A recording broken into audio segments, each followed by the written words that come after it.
The poor maid's baby would stop breathing every time fear gripped her tiny chest. And tonight, she fainted right in the arms of the cold millionaire.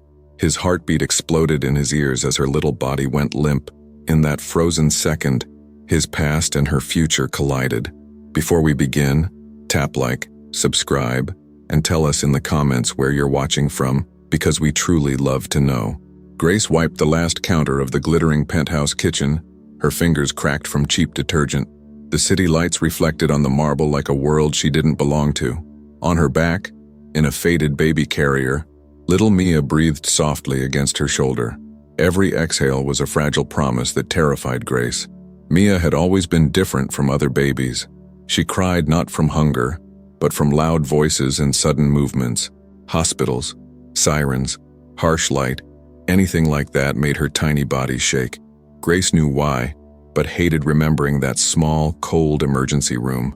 The landlord's threats, overdue bills, and empty cupboards weighed on Grace's shoulders more than the baby did. Yet every time she looked into Mia's dark and questioning eyes, she found a reason to keep moving. "It's okay, baby," she would whisper. "Mommy is here. Mommy will fight." Across the penthouse, Ethan Cole's footsteps echoed like a metronome of power. Billionaire, investor, heartbreaker. His face appeared on magazine covers, not family albums. He moved through his own mansion like a guest, never really present, never really home. Ethan passed the living room window without glancing at the view. He had seen too many sunsets from boardrooms and jet windows. Beauty no longer moved him. Nothing did, or at least that's what he told himself to survive. 2 framed photos were turned face down on a side table in his office. He never allowed anyone to touch them. The staff thought they were old company awards. Only Ethan knew the truth. They were the last smiles of a wife and baby he had lost in a screech of tires and broken glass. He avoided elevators with crying children. He switched TV channels when baby commercials appeared. He changed his gym schedule to avoid the hours when families came in. Any sound that resembled a baby's laugh or cry made something inside him crack. When the cleaning agency informed Ethan that his new live-in maid had a baby, he almost fired them on the spot. His jaw clenched, his fingers curling around the phone. But his penthouse had become a mess, and he hated messes even more than memories. "The baby will stay out of sight," the manager had promised. "She won't disturb Mr. Cole." Ethan agreed with a cold, clipped "fine." His voice, even over the phone, could freeze oceans. Grace remembered that call. She had been standing in line at a charity clinic, Mia's head resting on her chest. Hearing live-in felt like a miracle. A roof, food, a chance. She had begged silently for the man behind that cold voice to say yes. That first night in the penthouse, Grace walked barefoot on the soft carpet, afraid to leave footprints. She placed Mia gently in a small travel crib near the laundry room. The contrast between diamond chandeliers and her baby's second-hand blanket cut her soul in half. "One day you'll have your own room, my love," she whispered to Mia. Not borrowed walls, not borrowed air. Mia's tiny fingers wrapped around her mother's, as if holding her to that promise. Grace had never met Ethan in person during the first week. She only heard the rhythm of his days, doors opening and closing at precise times, the clink of a glass placed a little too firmly on polished wood, the muted, distant voice of a man negotiating millions while walking past his own life. Every time his shadow stretched near the laundry room, Grace would cover Mia with her body. She was terrified of being fired, terrified that he would see the baby and send them back to the streets. Mia, however, seemed strangely aware of his presence. Whenever Ethan's cologne drifted near, the sharp, clean scent of cedarwood and something expensive, the baby's eyes would slowly open. Her gaze followed the invisible path he walked, like she was tracking something familiar. On the 15th floor, the wind had a particular whistle. Grace heard it at night when everyone else slept. She would stand near the big window, rocking Mia, watching Ethan's reflection far behind her in the dark glass. He would be at his desk, face lit by a laptop glow, eyes dead. "Why does he look sad, Mommy?" Grace imagined Mia asking, as the baby stared at that distant figure. She shook her head, answering her own thoughts. "Because some hearts are made of ice, baby. We just clean their floors." Ethan told himself he didn't see them. The maid and the baby were just part of the background, like furniture and artwork. But sometimes, when he came home late, he heard a soft lullaby drifting from the laundry room, a fragile voice singing to the one thing he had sworn he'd never let back into his life. The song reminded him of another woman singing in a small kitchen, flour on her cheeks, their baby girl in her arms. His chest would tighten, the hallway shrinking. He would take a different route to his room to avoid the sound. Yet he also noticed details he pretended he didn't. The way Grace folded his shirts with gentle precision. The way the baby's socks were always meticulously clean despite the cheap fabric. The way their small world fit into one plastic bag in the corner. Grace's routine of pain began at dawn. Wake up with a prayer. Check if Mia was still breathing. Feel for the faint rise and fall of her chest. Each morning that she found life instead of silence felt like winning a war no one else saw. The doctors had called Mia sensitive and at risk. Her little heart sometimes raced, sometimes slowed too much. Strong emotions drained her. Once, during a shouted argument in their old building, Mia had gone limp in Grace's arms for 6 terrifying seconds. Grace still heard the neighbor's TV, the dripping faucet, the distant siren from that day, the smell of fried onions mixed with panic, the way the world seemed to tilt when Mia's eyes rolled back. She swore she would never let her baby be near chaos again, so she turned herself into a shield. She took the night shifts. She stayed quiet. She swallowed her fears and insults, anything to keep Mia's world soft, even if hers remained hard. Ethan's trauma was a different kind of prison. He had once been a man of laughter and stupid dad jokes, practicing baby names into the bathroom mirror. Then headlights, a red light ignored, metal crunching. His baby girl's car seat crushed beside him. He remembered the hospital corridor, cold and too bright. The white coats. The silence after the doctor said, "We did everything we could." The way his wife's hand slipped from his. After that day, he divorced himself from feelings. His mother had told him, "You're still young. You can try again." The words felt like knives. Children were not a project to restart. They were an entire universe, and his had already exploded. He focused on building empires instead of families, company expansions, acquisitions, awards. Every dollar he earned was another brick between him and the memory of his daughter's empty crib. From her corner of the penthouse world, Grace watched him from afar. Sometimes she caught a glimpse of his profile when he stood by the window, city lights reflecting in his eyes. "He has everything," she thought, "and still looks emptier than my wallet." Mia studied him too. When he walked by, her eyes widened, pupils following his movement like a tiny satellite locked on a distant planet. She would lift her little hand slowly, as if reaching for something she almost remembered. "Shh, baby," Grace would murmur, gently lowering Mia's arm. "Don't draw his attention. We just need this job. We can't lose it."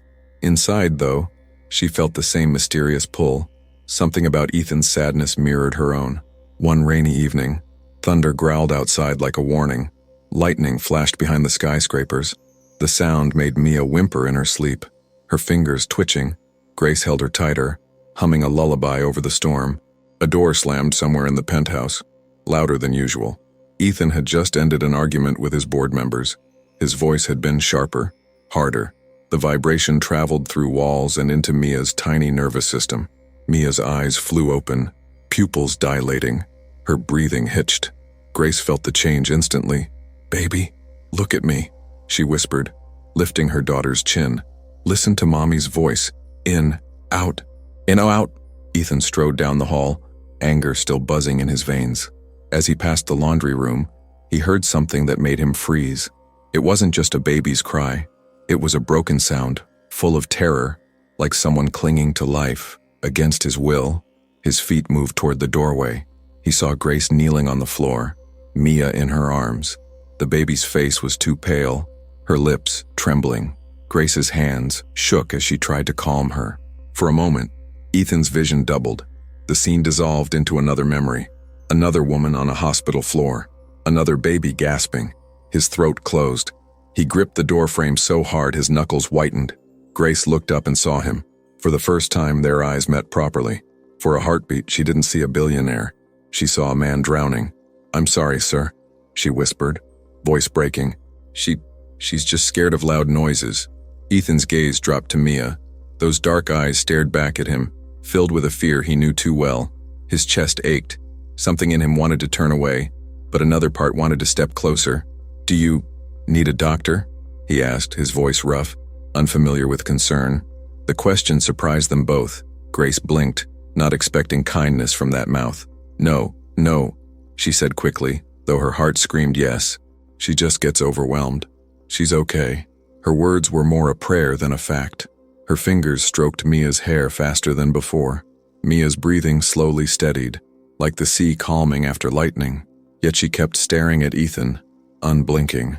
Her tiny hand reached out, trembling, fingers stretching toward him like a magnet. Ethan felt his feet rooted to the ground. His mind screamed to step back, to stay safe. But Mia's fingers brushed the air between them, searching for something only she could feel. "It's late," he finally said, tearing his gaze away. "Keep her quiet." The words sounded harsher than he intended. He walked off, but the echo of that tiny hand reaching lingered behind his ribs. Days passed, and the rhythm of pain and silence continued, yet something had shifted. Ethan found himself noticing the soft baby giggles faintly echoing through the corridor. Grace noticed how his steps slowed near the laundry room. One morning, Grace was dusting the living room shelves while Mia sat on a blanket, surrounded by a few faded toys. Ethan's meeting had been canceled, so he was, unusually, home in the middle of the day. Ethan walked into the room, phone in hand, talking about numbers and contracts. His voice filled the space. Mia's head snapped toward him instantly, eyes lighting up as if she recognized a melody. "No, we won't take that deal," Ethan said sternly into the phone. "Not at that percentage. Tell them Coal Industries doesn't beg." His tone was ice and steel. Mia's lips curved into a tiny, fascinated smile. Grace, kneeling by the coffee table, saw it happen in slow motion. Mia pushed herself up clumsily, legs shaky. The baby had never walked more than 2 steps before.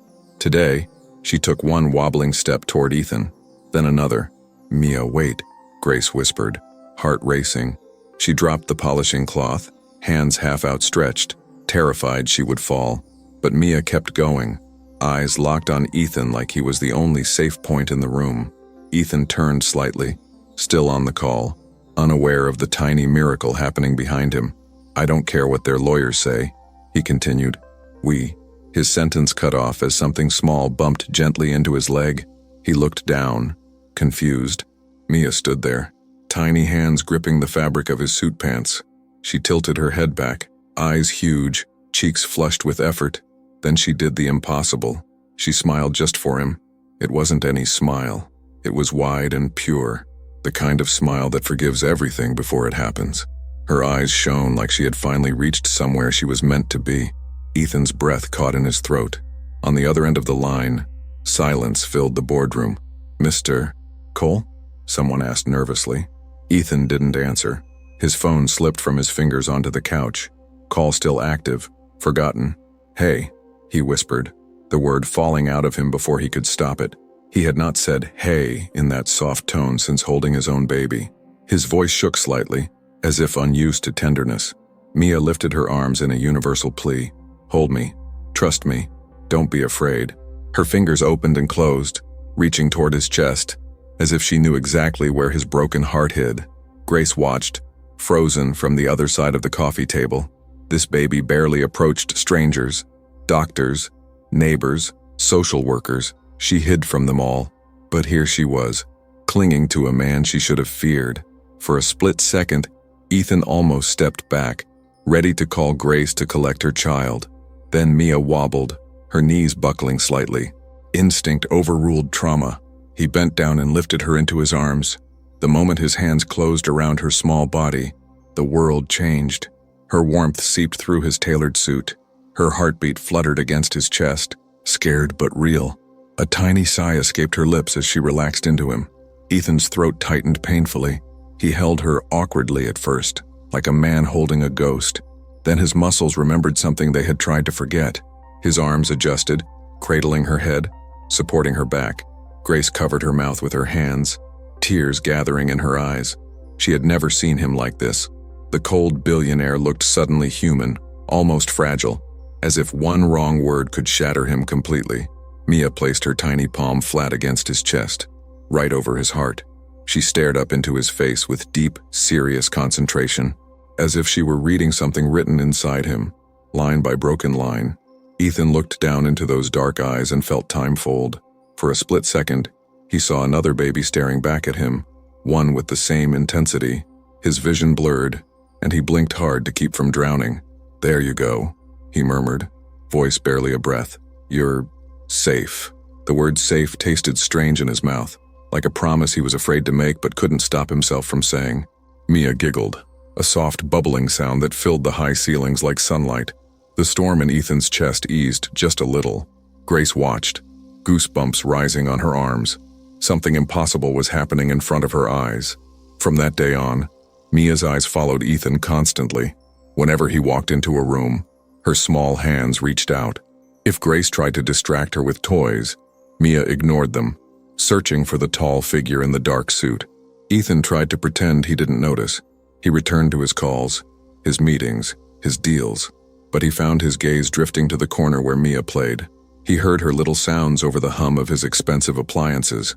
One night, unable to sleep, he walked into the kitchen and found Grace sitting at the table, head in her hands. The faint hum of the fridge, the ticking clock, and Mia's soft breathing from her crib created an intimate silence. Grace quickly wiped her eyes when she saw him, embarrassed. "I'm sorry, sir," she said, standing up too fast. "I was just finishing the dishes." Her swollen eyes betrayed the lie. Ethan glanced at the sink. Everything was spotless. He looked back at her, noticing the dark circles under her eyes, the way her shoulders slumped. "You're not paid to cry," he said, but his tone lacked its usual ice. A bitter smile touched her lips. "Don't worry," she replied softly. "Nobody pays me for that part." She moved past him to reach Mia's crib, her fingers brushing the baby's cheek with endless tenderness. He watched that simple gesture, the way her entire world shrunk into that tiny face. It reminded him of his wife, who had once glowed in the same way when looking at their daughter. The memory was a knife and a balm at the same time. "Why does she?" He hesitated, surprising himself. "Why does she cling to me like that?" His eyes flicked toward Mia's sleeping figure, lips parted in peaceful dreams. Grace's hand stilled on Mia's hair. She turned to him slowly, surprised that he cared enough to ask. "Because she senses something," Grace said quietly. "Babies feel what adults try to hide. Maybe she feels that you're lonelier than we are." The words hit him harder than any business loss. Lonelier than we are. He wanted to deny it, to laugh, to shut her down, but the silence that followed was his answer. He left the kitchen without a word, the phrase echoing in his mind all night. The next week, new storms gathered, this time not from the sky, but from people. Ethan's ex-fiancée, Victoria, returned from her glamorous life abroad. She saw the maid with the baby and smelled scandal and opportunity. "You live with them here?" Victoria asked one afternoon, her manicured finger pointing toward the laundry room where a tiny pink sock hung to dry. Her perfume filled the air, sharp and expensive. Ethan shrugged, pretending it didn't matter. "She works here. The baby is hers. That's all." But even as he said it, a strange protective flicker crossed his chest, like a match struck in the dark. Victoria's lips twisted into a practiced smile. "You know how people talk, Ethan. A billionaire with a maid and a baby under his roof. It doesn't look good." Her words dripped with sweet poison. Grace overheard from the hallway, freezing mid-step with a basket of freshly folded towels. Her heart sank into her stomach. She knew too well what people talk could cost. Jobs, homes, dignity. "Fire her," Victoria continued lightly, as if suggesting they change tablecloths. "You don't owe anyone charity, especially not some girl with a child and a sob story." Her laughter was soft and cruel. Ethan's jaw tightened. Old Ethan would have agreed instantly. Cut ties, eliminate distractions, protect the brand. But the image of Mia's little hand on his chest flashed through his mind. The word safe echoed inside him. "She stays," he said flatly. "She does her job. The baby doesn't bother me." His tone left no room for doubt. Victoria blinked, surprised by the sudden steel in his defense of them. Victoria leaned back on the couch, crossing her arms. Her eyes narrowed. "Are you sure the baby isn't yours?" she asked, voice dripping with insinuation. "Because that would really explain a lot." Grace almost dropped the towel basket. Her cheeks burned with humiliation. She wanted to march into the room and scream that she had never even touched Ethan, that her baby had a completely different, painful story. Ethan shot Victoria a cold glare. "Don't be ridiculous," he snapped. "She is my employee, nothing more. And I'm not the father of every child who happens to be under my roof. Victoria smirked, unconvinced. Still, the resemblance, she murmured, eyes sliding toward a family photo Ethan had accidentally left on his bookshelf, the one of his late daughter, before he had turned it face down. Grace's chest tightened as she saw the picture from the hallway. The tiny girl in the frame had dark, intense eyes just like Mia. Her heart skipped a beat. She shook her head, telling herself it was just a trick of grief. That night, when the penthouse was quiet, Grace took Mia into the small service balcony, away from surveillance and eyes. The night air was cool, tastes of rain and car smoke rising from the streets below. "They think he's your father," she whispered to Mia, who blinked up at her. If only they knew the truth. Her stomach churned with memories she rarely allowed herself to touch. She remembered a different wealthy man. Not Ethan, but someone tied to his world. Someone who had promised help and left scars instead. Mia's real father had never even seen her face. He had left Grace holding a positive test and a shattered soul. Grace had never told the agency. She had never told anyone. She just worked, kept her head down, and prayed no part of that past would ever catch up to them. But now, in this glittering cage, secrets were starting to stir. Inside, Ethan stood by the window, staring at his reflection. Behind his own face, he saw Mia's superimposed like a ghost. Why her? He wondered. Why that child? His hand pressed unconsciously to the spot where she had once rested. He thought of what Grace had said. Babies feel what adults try to hide. It terrified him to think someone so small could see right through him when billions of adults couldn't. The next day, the tension thickened. Victoria wasn't the only threat.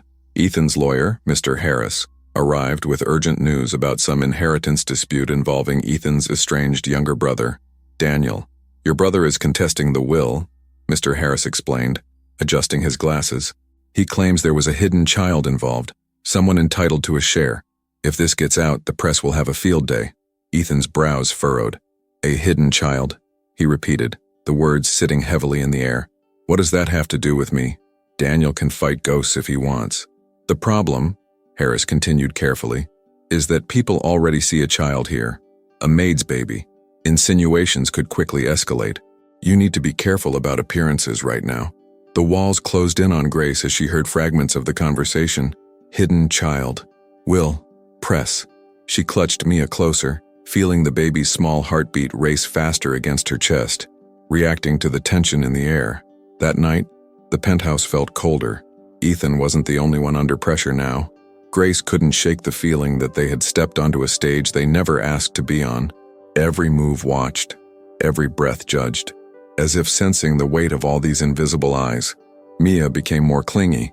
She refused to sleep unless she could see both her mother and the doorway to the hall where Ethan sometimes appeared. "You're restless, little star," Grace whispered, rocking her gently. "What do you feel that we don't?" Mia's tiny fingers tangled in Grace's hair, her gaze still drifting toward the end of the corridor.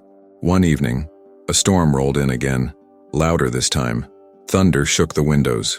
Victoria was there, angry after another argument with Ethan. Harris had called, bringing more stressed words like lawsuit and custody rumors. In the middle of it all, Daniel himself arrived unannounced.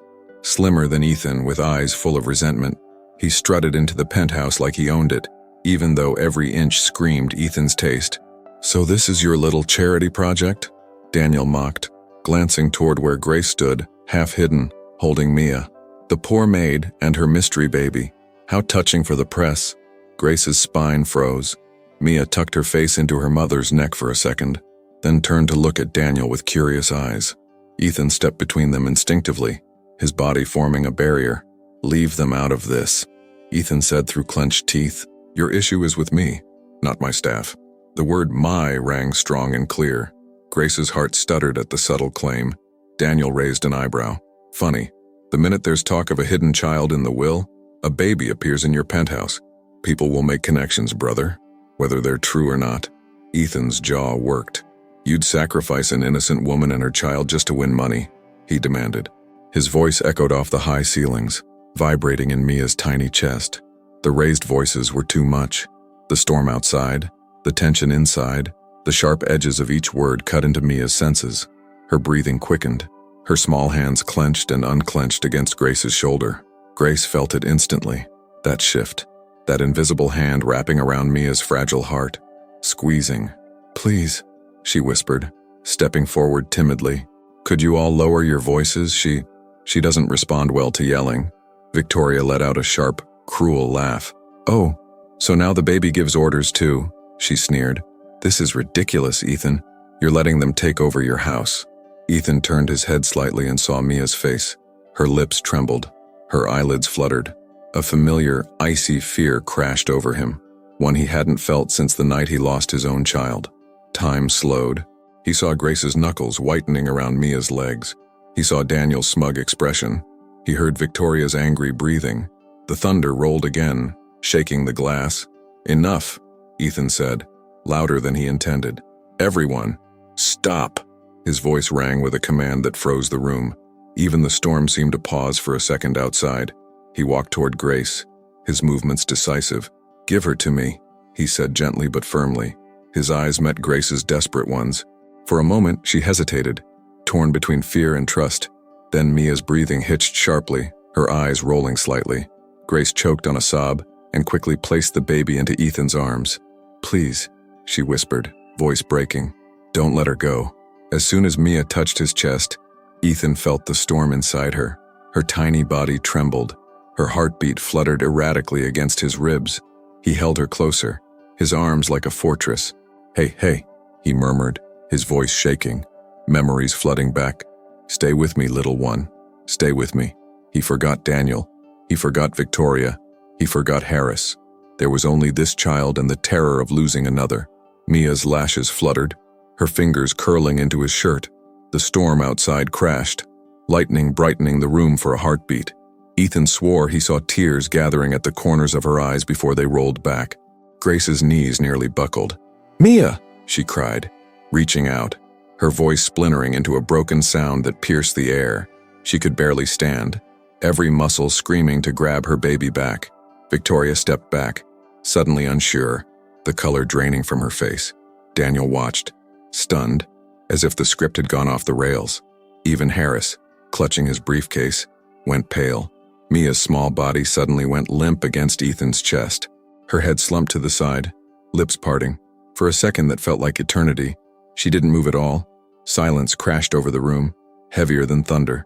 "No," Ethan whispered, horror dragging the word out of him. His own heart pounded so hard he thought it might burst. "No, not again. Not again."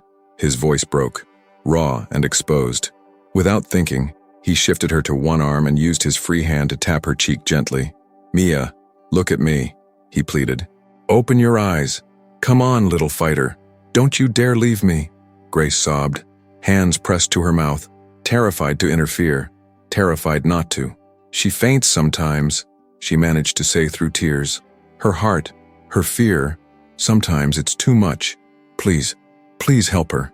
Ethan's brain snapped into sharp focus, slicing through the fog of panic. "Call an ambulance," he ordered, voice suddenly calm and deadly serious. "Now." Harris fumbled for his phone, dialing with shaking fingers. As they waited for sirens that seemed too far away, Ethan held Mia closer, trying to share his strength with her. "Breathe for me," he whispered, his forehead pressing against hers. "You are not allowed to stop. Not you." Warm tears fell from his eyes onto her pale cheeks. He didn't even realize he was crying. Grace saw them and felt her own heart crack open wider. The cold millionaire was gone. This was a broken father begging the universe for one more chance. The distant wail of sirens began to rise, a thin thread of hope weaving through the tension. Ethan walked in tight circles, still holding Mia, refusing to let anyone else touch her. "You're going to be okay," he kept saying, more to himself than to her.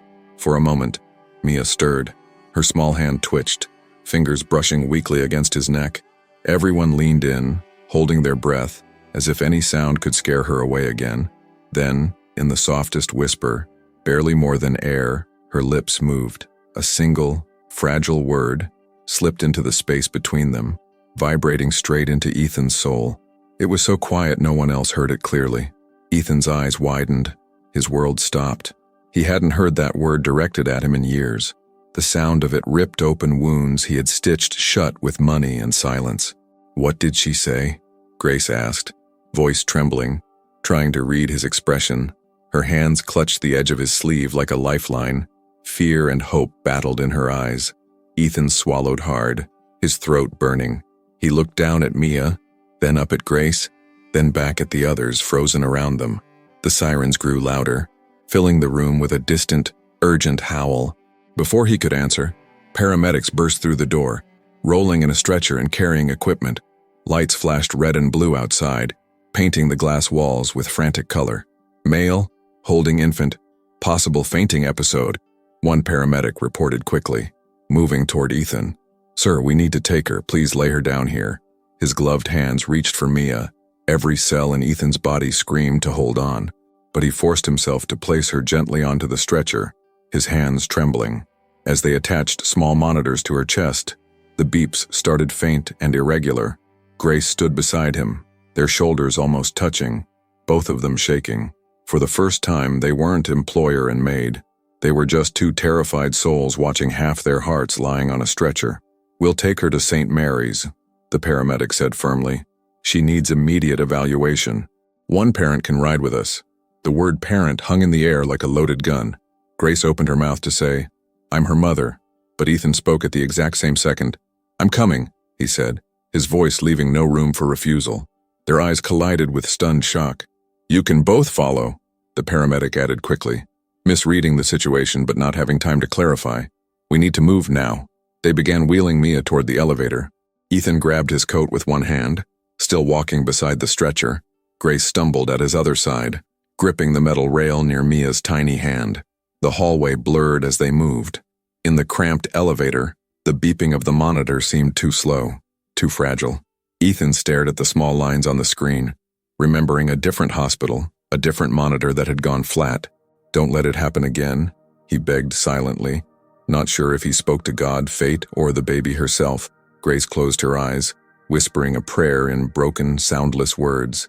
Their shoulders brushed, sharing fear like electricity. At the hospital, bright lights and antiseptic smells crashed into them. Nurses took Mia swiftly to an exam room. A doctor with tired eyes and steady hands stepped in, closing the curtain behind him. Time lost meaning in that hallway. Grace and Ethan stood side by side, breathing shallowly, listening for any sound from beyond the curtain. Daniel, Victoria, and Harris were nowhere to be seen. It was just them now. Finally, the curtain parted. The doctor stepped out, clipboard in hand.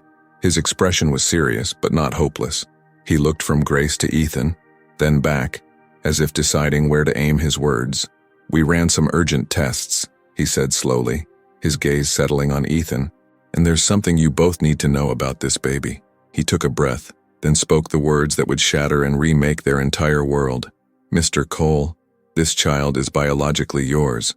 The word hung in the air like a bomb. Grace's fingers tightened around the strap of her worn purse.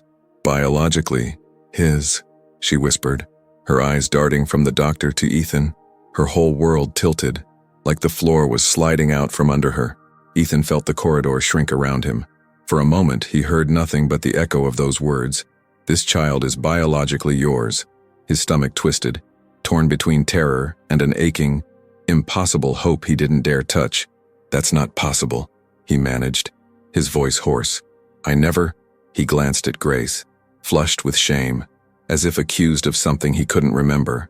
"I have never—" The rest of the sentence died on his tongue. Grace shook her head violently, tears spilling over. "No," she said, backing away a step. "There has to be a mistake. I know who—" Her voice cracked. The image of a man turning his back on her the day she showed him the pregnancy test flashed in her mind. The doctor raised a calming hand, his expression serious but gentle. "I know this is a shock," he said, "but we ran emergency genetic panels because of the baby's heart episodes. In her results, we found a very specific marker."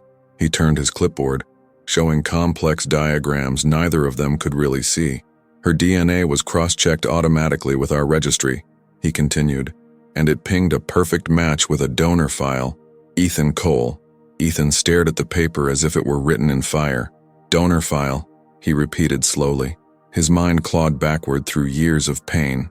Then he remembered. The fertility clinic. The samples he and his late wife had left behind, hoping for a second child. "That clinic closed after the accident," he whispered, more to himself than anyone. "They said everything was destroyed. They promised they'd discarded everything. His hands shook at his sides. Grace's breath came in shallow gasps. No, she repeated, but it sounded weaker now. I got pregnant after a relationship, a man with money, with connections. He said he'd help me. He left when I told him about the baby. The doctor's brows furrowed. Do you remember the name of the clinic you visited for your prenatal exams? He asked gently. Grace nodded numbly, whispering a name that made Ethan's heart stop. The same clinic, the same building, the same curse. They offered me a support program, Grace went on, her voice hollow. Cheap consultations, extra tests. They said it was sponsored by a generous donor. I never asked who. I just needed help. I thought my baby's father was the man I was with. The doctor exhaled slowly. It seems the clinic used stored genetic material without proper consent, he said. We've been investigating them for irregularities. Your daughter's DNA proves she is the biological child of Mr. Cole and of an unknown carrier. Grace's knees buckled, and she grabbed a plastic chair for balance. Everything she believed about Mia's beginning shattered quietly inside her. Betrayal layered over betrayal. A stranger's greed had chosen her body, her child, her destiny. Ethan pressed a hand against the cold hospital wall. The realization crashed over him like a tidal wave. He had asked the universe for one more chance, and somewhere in the chaos, life had found its own broken way back to him. So she is? His voice broke. He swallowed hard, forcing the word out. She is my daughter.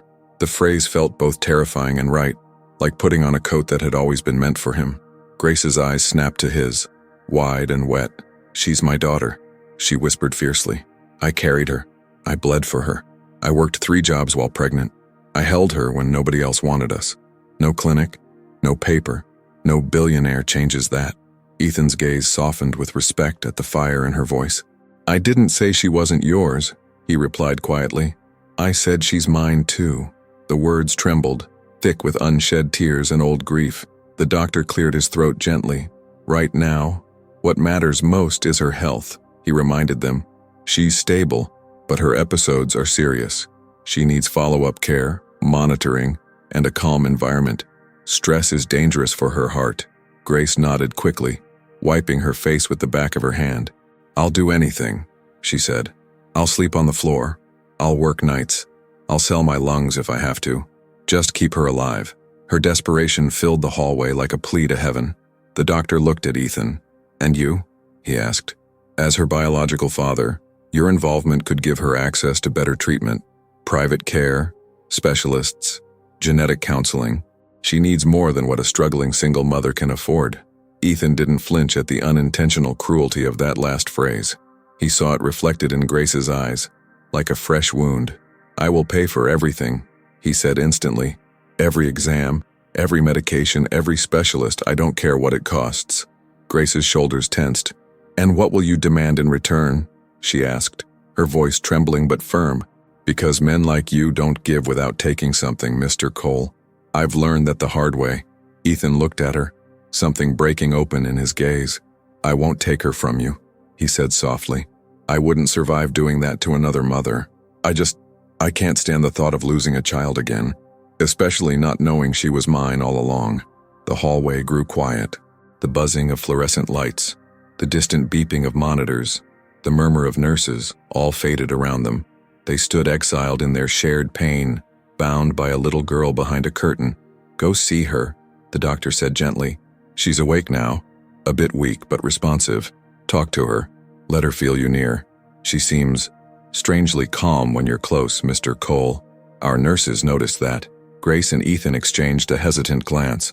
For the first time, they walked into the same room not as boss and maid, but as 2 halves of a broken family neither had asked for, but both desperately needed. Mia lay on a small hospital bed, wires attached to her chest, tiny chest rising and falling slowly.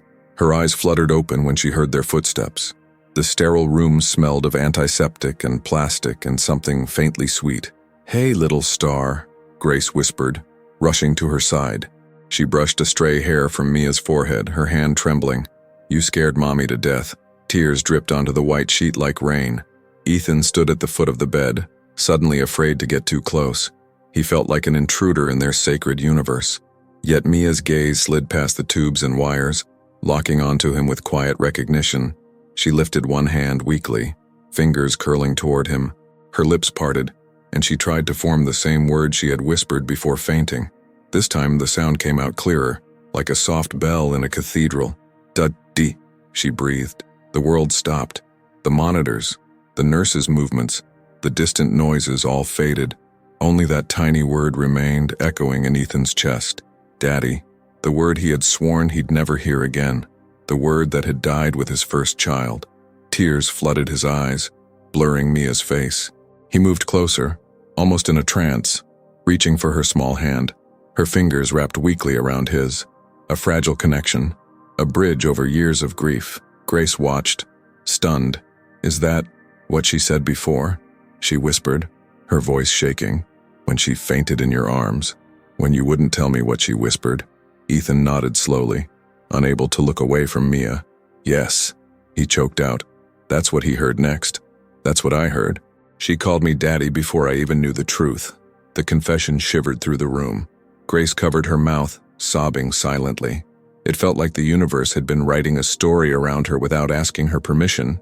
Yet watching them now, her pain mixed with something else, a dangerous, aching hope that this might mean Mia was meant to have more.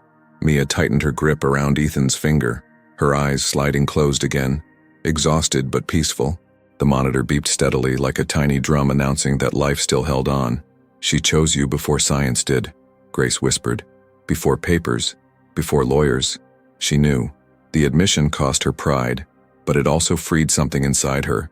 She could not deny what her own eyes saw. Ethan gently lowered himself into the chair beside the bed, refusing to let go of Mia's hand. "I don't know how to do this," he said, voice raw. "I don't know how to be a father again without falling apart, but I swear I won't run."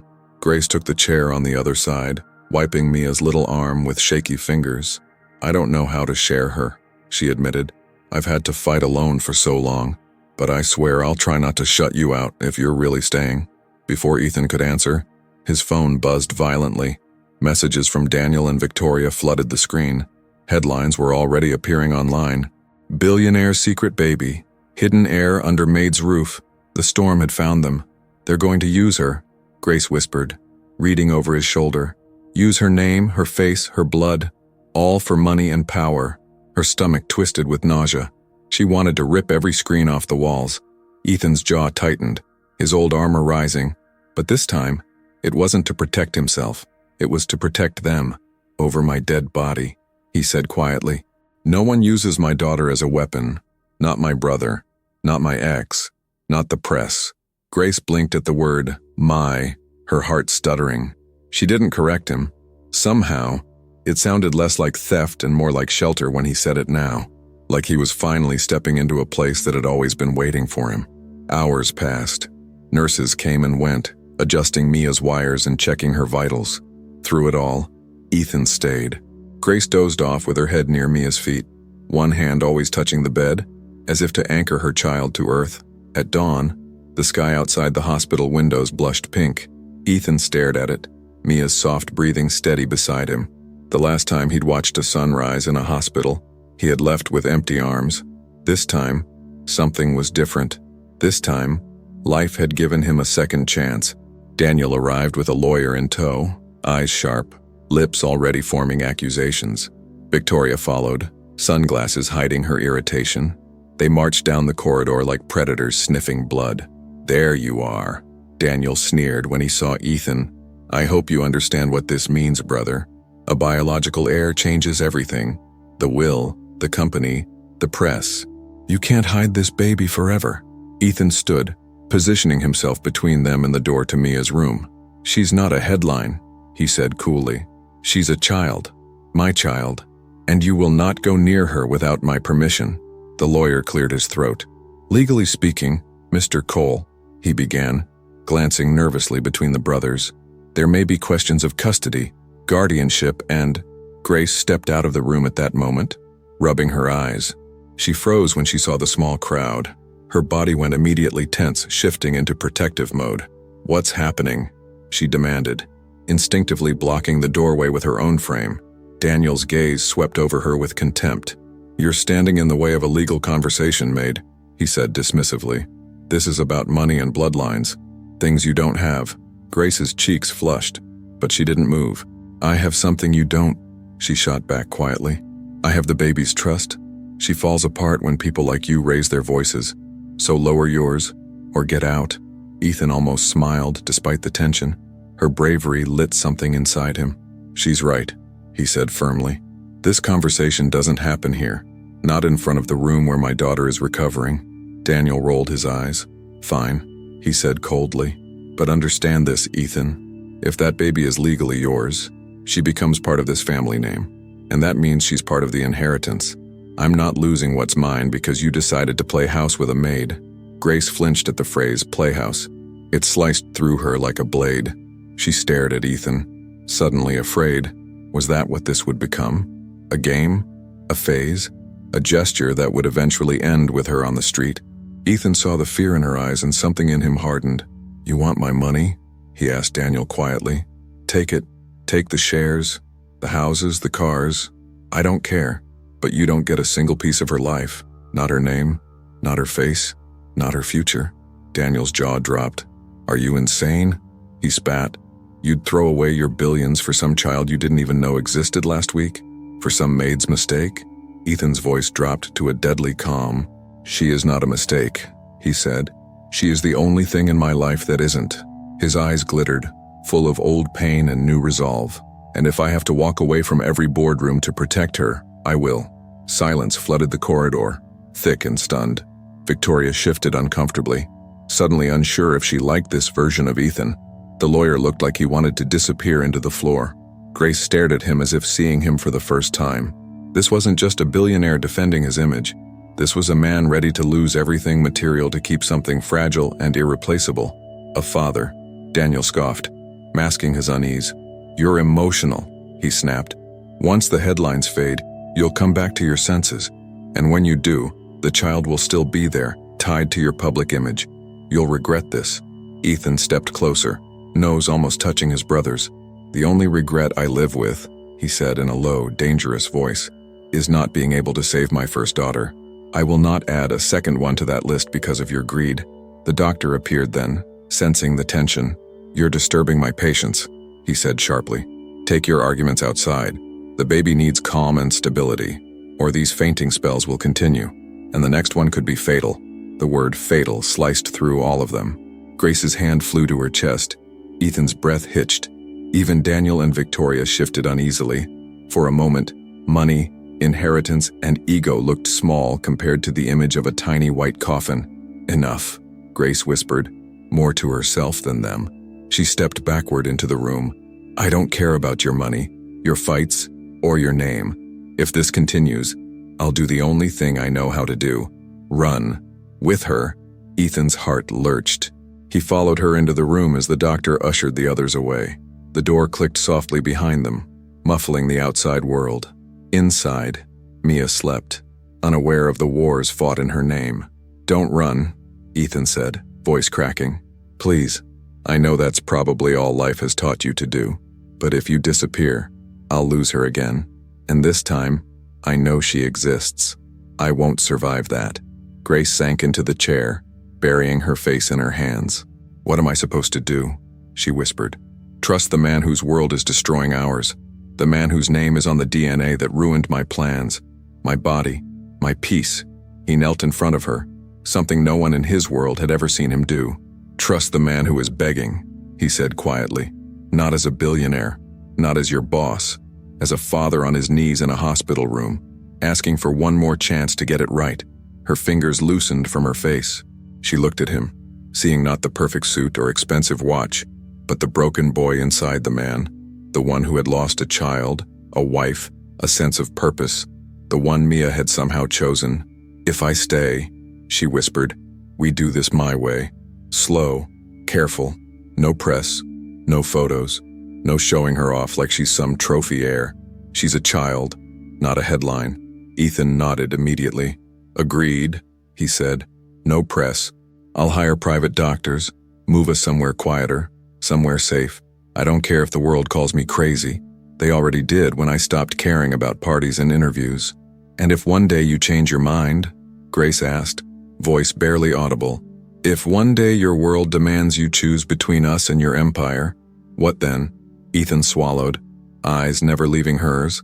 "Then I choose you," he said simply. "I choose her. Empires can be rebuilt. Families can't." The honesty in his voice scared him, but it also felt like the first truth he'd spoken in years. The days that followed were a blur of paperwork, arrangements, and whispered conversations at Mia's bedside. Ethan signed forms that allowed his DNA to be used for further tests. Grace signed consent for treatments she barely understood, but prayed would help. In quiet moments, they took turns telling Mia stories. Grace told her about their tiny old apartment and the way Mia would stare at cracks in the ceiling as if they were constellations. Ethan told her about the first daughter he had lost, voice trembling but steady. "I had another little girl once," he whispered one night, Mia's hand in his. "I used to spin her around the living room until we were both dizzy. I promised I'd always keep her safe. I failed. I don't know if she forgives me, but I hope she sent you." Grace listened in silence from the chair, her chest tight. She realized that she wasn't the only one who had been surviving, not living. He had been walking through life like a ghost, too. Mia had pulled both of them back into color. Eventually, Mia was discharged with a strict medical plan, medications, regular checkups, a calm environment, no shouting, the doctor warned, no constant stress. She needs a home where her heart can learn that the world isn't always dangerous. Ethan made a decision on the spot. "You're both moving out of the Maid'S quarters," he told Grace. "I'm buying a house outside the city. Quiet, near a park, near the hospital. You'll have your own room. Mia will have her own room. I'll commute." Grace's eyes widened. "You're insane," she said softly. "Billionaires don't move for maids. Maids move for billionaires." Her voice carried both disbelief and a fragile awe. Ethan shrugged. "Maybe I'm done being the kind of billionaire people expect," he replied. "Maybe I'd rather be the kind of father my daughter needs." The words settled between them like a promise. Daniel tried to fight him. Lawyers sent warnings. Victoria threatened to leak photos. Ethan responded by ordering his security team to block their access and his communications team to release a single, firm statement. "No comment. My family is not for sale." The headlines raged for a while. Cold tycoon turns into protective dad. Hidden heir or heartfelt scandal. But as weeks passed without any new photos or statements, the media found new prey. The storm moved on. Inside, a quieter story was being written. The new house smelled of fresh paint and grass. It wasn't a mansion, just a beautiful, warm home with big windows and soft light. Grace stood in the doorway of Mia's new room, staring at the tiny bed, the soft rugs, the mobile gently turning above.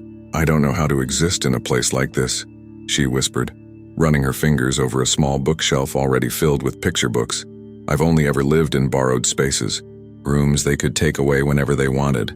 Ethan stood in the hallway watching her. "This is not borrowed," he said softly. "It's hers, and as long as I'm breathing, no one takes it away." His voice carried the weight of a vow. Mia toddled across the room, her step still a little wobbly but stronger now. She giggled, touching the curtains, the bed, the walls, as if blessing them with her joy. Every laugh was a victory over the fainting episodes that had once haunted them. Some nights, Grace still woke up in a panic, half convinced it was all a dream. She would tiptoe into Mia's room, watching her chest rise and fall, listening to the gentle tick of the nightlight. Sometimes she'd see Ethan already there, sitting quietly in the corner, just watching. One evening, Grace found him holding a framed photo, not of boardrooms or awards, but of his late wife and their first daughter. Beside it stood a newer photo, Mia in his arms, both of them laughing at something only they knew. "She looks like her," he said softly as Grace joined him. "Not exactly, but in the eyes, in the way she studies the world." His thumb traced the frame, heart full of grief and gratitude at once. Grace rested her hand lightly on his arm. "Maybe that's not an accident," she murmured. "Maybe some children are born to finish stories that were interrupted." The thought comforted her more than she expected. Over time, they fell into a new routine. Grace still cooked and cleaned, but now she did it in a kitchen that was also hers. Ethan still worked, but he scheduled meetings around Mia's doctor appointments and school visits to pick up brochures. On difficult days, when Mia had checkups or minor scares, They faced them together. In waiting rooms, Grace would grip his hand and he wouldn't pull away. When doctors spoke in complicated terms, Ethan would ask them to explain until Grace understood every word. One afternoon, the original clinic scandal finally broke open. News exposed the illegal use of stored genetic material. Other families stepped forward with similar stories. The world buzzed with outrage. Grace watched, trembling, as her own history was laid bare on a screen.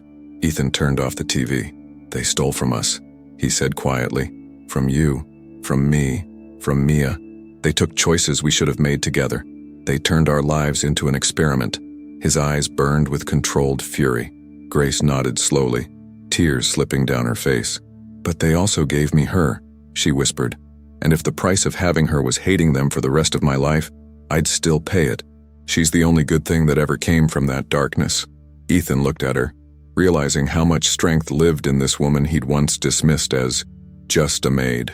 "You're the bravest person I've ever met," he said. "You walked through hell carrying a baby and still learned how to smile at her." She looked away, embarrassed. "I'm not brave," she murmured. "I'm just a mother. We don't get the luxury of giving up. Not when small hands depend on ours." As months passed, the three of them began to look, from the outside, like any other small family. Neighbors saw a man pushing a stroller, a woman holding a toddler's hand, laughter drifting from a backyard where a little girl chased bubbles. Inside, there were still scars. Nights when Ethan woke from nightmares of car crashes. Days when Grace froze at the sound of a raised voice on television. Moments when Mia clung a little too tightly, as if afraid they'd vanish. But there were also new memories growing over the old ones. Mia's first drawing of a family, 3 stick figures holding hands under a lopsided sun.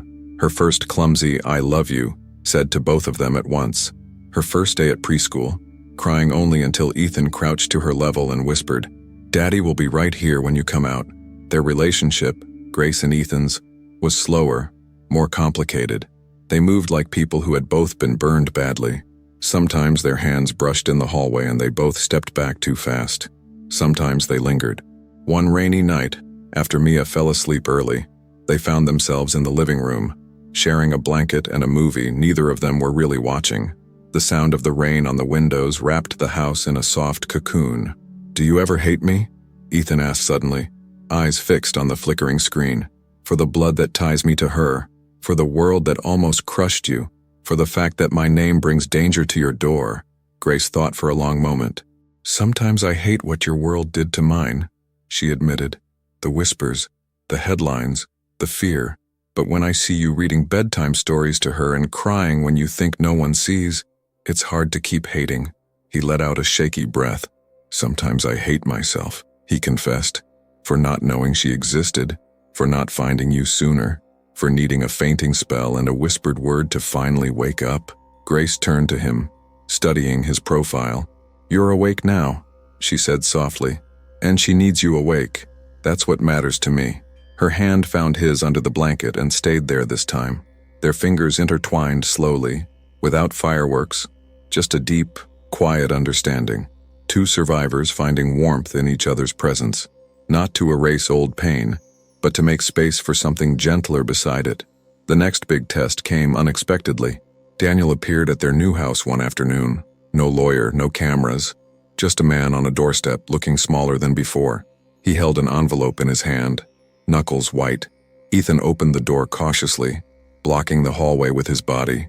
Grace stood further back, Mia playing on the floor with blocks, humming to herself, unaware of the old ghost at the threshold. "I'm not here to fight," Daniel said quietly. "The court case. I'm dropping it. The inheritance, the will, all of it. I came to give you this." He held out the envelope, eyes tired. Inside were papers showing his withdrawal from the dispute and a handwritten letter apologizing for involving Mia. "I watched the news," Daniel murmured. "I saw the clinic scandal. I realized we were all just puppets in someone else's greedy hands." Ethan studied his brother's face, looking for manipulation. Instead, he saw a man who had finally realized the cost of chasing wealth alone. "Why the change?" he asked warily. Daniel shrugged, a bitter half-smile on his lips. "Because for the first time, I saw you fight for something that wasn't money," he said. "And you looked happy. I can't remember the last time I saw that." Maybe never. His gaze slipped past Ethan to where Mia sat on the floor, building a crooked tower. Her laughter floated toward them as a block fell and she started over. Daniel's eyes softened unexpectedly. "She looks like you," he said. Grace felt a strange compassion stir inside her. This man had almost ruined them, but he was also another child raised in a world where wealth mattered more than love. Some children managed to save more than one person at a time, she thought silently. After Daniel left, closing that chapter without drama, Ethan turned to Grace and Mia with a look of stunned relief. The weight of lawsuits and threats lifted from the house like a storm cloud finally moving on. That night, they celebrated in the simplest way. Spaghetti on cheap plates, music playing softly, Mia dancing between them with sauce on her cheeks. It felt like wealth richer than any stock portfolio. At one point, Mia climbed into Ethan's lap, patting his cheeks with sticky hands. "Daddy messy," she giggled. He laughed, letting her wipe sauce across his nose. Grace snapped a photo, her heart swelling. "I never imagined my life like this," Ethan admitted later, as they washed dishes together. "No gala, no investors, just a tiny terrorist smearing sauce on my face and a woman who looks at me like I'm more than a bank account." Grace nudged him with her elbow. "Get used to it," she said with a small smile. "This is what real life looks like. Messy, loud, sticky, beautiful." Her eyes shone with quiet joy. As months turned into a year, the anniversaries became important. The day Mia fainted in his arms. The day the doctor said, "This child is biologically yours." The day she first called him daddy, without fear or weakness in her voice. On one such anniversary, Ethan took them both back to the hospital, not as patients, but to bring cupcakes to the nurses who had helped. Mia marched proudly down the corridor, her heart stronger now, her steps confident. In the same hallway where they had once waited in terror, Ethan knelt in front of Mia. "Do you remember this place?" he asked gently. She frowned in concentration, then nodded, pointing at the room where she had slept. "You got sick here," Grace explained softly, "but you also found something here." Her eyes met Ethan's. "You found your daddy." The word no longer hurt. It healed. Mia grinned, throwing her arms around Ethan's neck. "My daddy," she repeated proudly. "No fainting now, only hugs."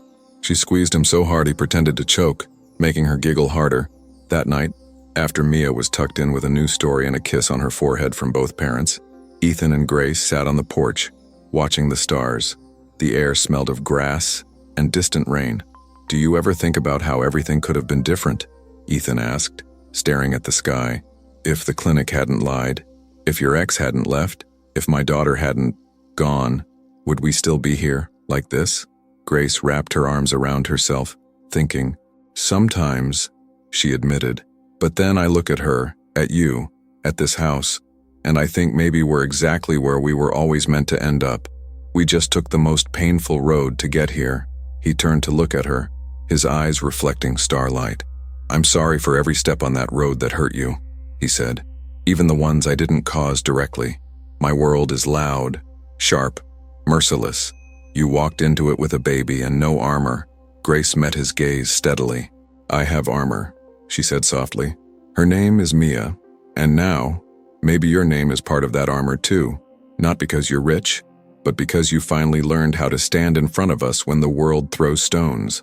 He smiled, the kind of smile that reached all the way to his eyes. "Then let me keep standing there," he said.